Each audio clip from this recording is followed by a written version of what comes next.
காலநிலை மாற்றத்தால் அதற்கு மேலதிகமாக எல்னினோ மாற்றத்தின் மூலம் மழை வீழ்ச்சி கூடலாம் குறையலாம். அது மேலதிகமாக வந்தால் வெள்ளமாகவும் பற்றாமல் போனால் நீரை தேக்க வேண்டிய நிலை இருப்பதனை அறிந்து மத்திய அரசின் முயற்சிகளாகவும் குளங்கள் மீளமைத்தல் இங்கே பெருமளவில் பேசப்படுகிறது. இதைவிட ஊர் மட்டங்களில் குளங்களை பற்றி பேசுவதற்கு அது நாங்கள் இந்த விஷயத்தை தொடர்ந்து பேசிக்கொண்டிருப்பதாலோ என்னவோ அது அரச அலகுகளிலும் மக்கள் அமைப்புகளிடையேயும் இன்று முக்கிய பொருளாக அலசி ஆராயப்படுவது இந்த கோடை காலத்தில் எனக்கு ஆரோக்கியமான ஒரு வேலையாக தெரிகின்றது. இந்த இடத்தில் இதை வெறும் தொழில்நுட்ப முயற்சியாக பார்க்கும்போது குளங்களை தூர்வாரல் செய்யப்பட வேண்டிய கட்டுமானங்களை புதுப்பித்தால் அது போதும், தண்ணீர் அங்கு சேரும், அது அடுத்த முறை அந்த நேரம் வரும்பொழுது பார்த்து கொள்ளலாம் என்று இருக்கிற நிலைதான் இன்னும் சமூகத்திலும் திணைக்களங்களிலும் மேலோங்கி இருப்பதை நான் அவதானிக்கிறேன்.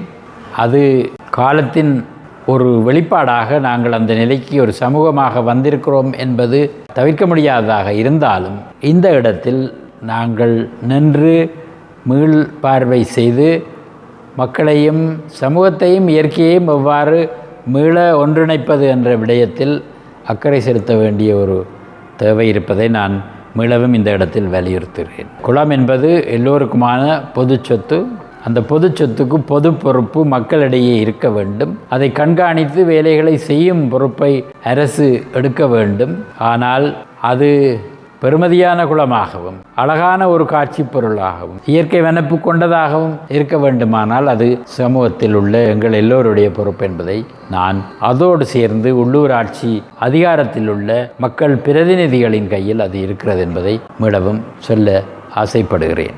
பொதுவாக ஒரு குளத்தை தூர்வாரும் பொழுது அடிப்படையாக செய்யப்பட வேண்டிய 2 விடயங்கள்: ஒன்று, கட்டுக்களை திருத்தி அணைகளை நிமிர்த்தி தேவைப்படும் அளவுக்கு உயர்த்துவதும் வலுப்படுத்துவதும். இரண்டாவது, அதுக்கு முற்பட்ட காலத்தில் வந்து சேர்ந்த வண்டல் மண்ணை, தூர் என்று சொல்கின்ற அந்த படிந்த மணலை அகற்றுவது, அதை எடுத்து பயனுள்ள வகையில் அந்த மேலதிக மண்ணை விவசாயத்துக்கோ வேறு பொது தேவைகளுக்கோ பயன்படுத்துவது.